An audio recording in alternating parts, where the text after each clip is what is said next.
عالیہ کی حال ہی میں شادی ہوئی تھی۔ وہ اپنے شوہر اور سسرال کے ساتھ ایک ہی گھر میں رہتی تھی۔ کچھ دن بعد ہی اسے احساس ہونے لگا کہ وہ اپنی ساس کے ساتھ نہیں رہ سکتی۔ عالیہ کی ساس پرانے خیالات کی تھی، جبکہ عالیہ جدید طرز پر زندگی گزارنا چاہتی تھی۔ جلد ہی دونوں میں اختلافات کی وجہ سے جھگڑا شروع ہو گیا۔ ایک دن عالیہ اپنے شوہر کے ساتھ خریداری کرنے گئی۔ امی کے لیے بھی ایک تحفہ خرید لو۔ اس نے ایک ہینڈ بیگ خریدنے کا فیصلہ کیا۔ جب وہ گھر آئے تو عالیہ نے اپنی ساس کو تحفہ دیا۔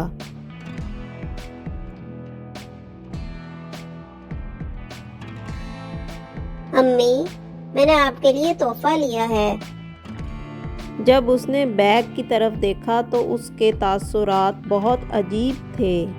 مجھے یہ شوخ رنگ نہیں پسند، میں یہ نہیں لوں گی۔ امی، یہ رنگ اتنا بھی شوخ نہیں ہے، مجھے لگا آپ کو پسند آئے گا۔ نہیں، میرا خیال ہے یہ تم ہی رکھ لو۔ اگر تم میرے لیے تحفہ لے رہی تھی تو میری پسند کا خیال رکھنا چاہیے تھا۔ یہ سن کر وہ اپنے کمرے میں چلی گئی اور اپنے شوہر کو بتایا۔ عمر نے بھی اسے ہی قصوروار ٹھہرایا۔ تمہیں امی سے پوچھ لینا چاہیے تھا کہ ان کو کون سے رنگ پسند ہیں۔ ٹھیک ہے، اگر میری غلطی بھی تھی تو وہ مجھے پیار سے بھی تو کہہ سکتی تھی۔ اتنی سختی سے بات کرنے کی کیا ضرورت تھی؟ ایک ہفتے بعد عالیہ کی ساس کی طبیعت تھوڑی ناساز تھی۔ کیا تم میرے لیے مرغی کی یخنی بنا دو گی؟ میری طبیعت کچھ ٹھیک نہیں ہے۔ امی، میرا خیال ہے آپ خود ہی بنا لیں، میں بناؤں گی تو آپ کو ذائقہ پسند نہیں آئے گا۔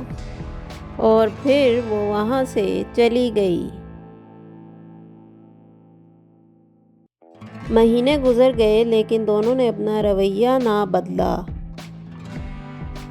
عالیہ وقت کے ساتھ اور تلخ ہو گئی اور اپنی ساس سے نفرت کرنے لگی۔ وہ سوچنے لگی کہ ساس سے کیسے چھٹکارا حاصل کیا جائے۔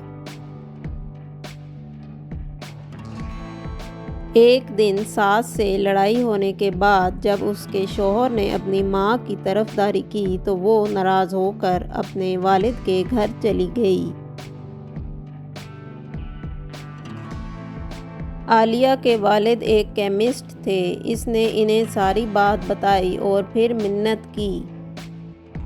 مجھے کوئی زہریلی چیز دے دے جو میں اپنی ساس کے کھانے میں ملا سکوں تاکہ مجھے اس سے چھٹکارا مل جائے، ورنہ میں اپنے شوہر کے گھر واپس نہیں جاؤں گی۔ عالیہ کے والد اس کی بات سن کر افسردہ ہو گئے۔ اگر تم نے اپنی ساس کو زہر دیا تو ہم دونوں کو جیل جانا پڑے گا، یہ طریقہ ٹھیک نہیں ہے۔ لیکن عالیہ کوئی بات بھی سننے کی روادار نہیں تھی۔ ٹھیک ہے، جیسے تم چاہو، لیکن میں تمہیں جیل میں نہیں دیکھ سکتا، اس لیے جیسے میں کہوں گا وہی کرنا۔ جی ابو، ٹھیک ہے۔ اس کے والد ایک پاؤڈر لائے۔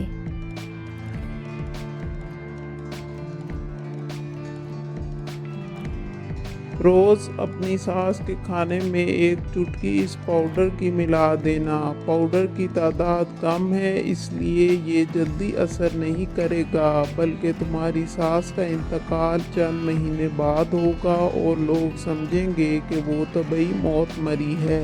کسی کو بھی تم پہ شک نہیں ہونا چاہیے، اس لیے آج سے تم اپنی ساس سے نہیں لڑو گی بلکہ اس کا خیال رکھو گی۔ اگر وہ تمہیں کوئی ایسی بات کہہ دیتی ہے جس پہ تمہیں غصہ آئے تو پھر بھی تم اس سے نرمی سے بات کرو گی۔ عالیہ فوراً راضی ہو گئی، یہ سوچ کر کہ کچھ مہینے بعد وہ اپنی ساس سے چھٹکارا حاصل کر لے گی۔ پھر وہ اپنے سسرال آ گئی جیسے کہ اس کے والد نے نصیحت کی تھی۔ اس نے اپنی ساس کے کھانے میں پاؤڈر ملانا شروع کر دیا اور اس سے بڑی نرمی سے پیش آنے لگی۔ 3 مہینے گزر گئے، ایک دن وہ دونوں ٹی وی لانچ میں بیٹھی ہوئی تھیں۔ عالیہ ایک ڈیزائنر میگزین دیکھ رہی تھی۔ امی، یہ سوٹ کتنا خوبصورت لگ رہا ہے۔ ہاں، یہ بھی اچھا ہے، لیکن جو دوسرے صفحے پر ہے وہ رنگ زیادہ اچھا لگ رہا ہے۔ کچھ دن بعد عالیہ نے وہی سوٹ اپنی ساس کے لیے خریدا جو اس کو رسالے میں پسند آیا تھا۔ وہ بہت خوش ہوئی اور سب کو بتایا کہ اس کی بہو کتنا خیال رکھنے والی ہے۔ جیسے وقت گزرتا گیا، عالیہ کی ساس کا رویہ بھی بدل گیا۔ کیونکہ عالیہ ان کا بہت خیال رکھتی تھی، اس لیے وہ بھی عالیہ سے نرمی سے پیش آنے لگی۔ کچھ دن بعد عالیہ کو اپنی دوست سے ملنے جانا تھا۔ امی، کیا آپ آج کھانا بنا دیں گی؟ مجھے اپنی دوست سے ملنے جانا ہے۔ ہاں بیٹی، تم بے فکر ہو کے جاؤ، میں سب کے لیے کھانا پکا دوں گی۔ وہ اپنی ساس کے رویے سے بہت حیران ہوئی۔ 5 مہینے گزر گئے اور عالیہ کھانے میں پاؤڈر ملاتی رہی، لیکن گھر کا ماحول بہت بدل گیا تھا۔ اب کوئی لڑائی نہیں ہوتی تھی، بلکہ دونوں ایک دوسرے کی تعریف کیا کرتی تھیں۔ دونوں کو ایک دوسرے سے ماں بیٹی کی طرح انسیت ہو گئی تھی۔ اب عالیہ کو بہت فکر ہونے لگی۔ وہ سوچنے لگی کہ پاؤڈر کی وجہ سے جلد ہی اس کی ساس مر جائے گی۔ وہ پریشانی میں اپنے والد کی گھر کی طرف بھاگی۔ ابو، مجھے کوئی ایسی چیز دے دیں جو اس زہریلے پاؤڈر کے اثر کو ختم کر سکے۔ میں اپنی ساس کو نہیں کھونا چاہتی، وہ بالکل میری امی کی طرح ہے، میں ان سے بہت پیار کرتی ہوں۔ اس کے والد مسکرا کر بولے، کون سا زہر؟ میں نے تو صرف آپ کو مٹھاس سے بھرا ہوا پاؤڈر دیا تھا۔ ہر شخص ایک دوسرے سے مختلف ہوتا ہے، ہمیں ایک دوسرے کو سمجھنے کا موقع دینا چاہیے، اور اگر کوئی مشکل ہو تو والدین کو چاہیے کہ وہ اپنی اولاد کو سیدھے راستے پر لانے کے لیے نصیحت کریں۔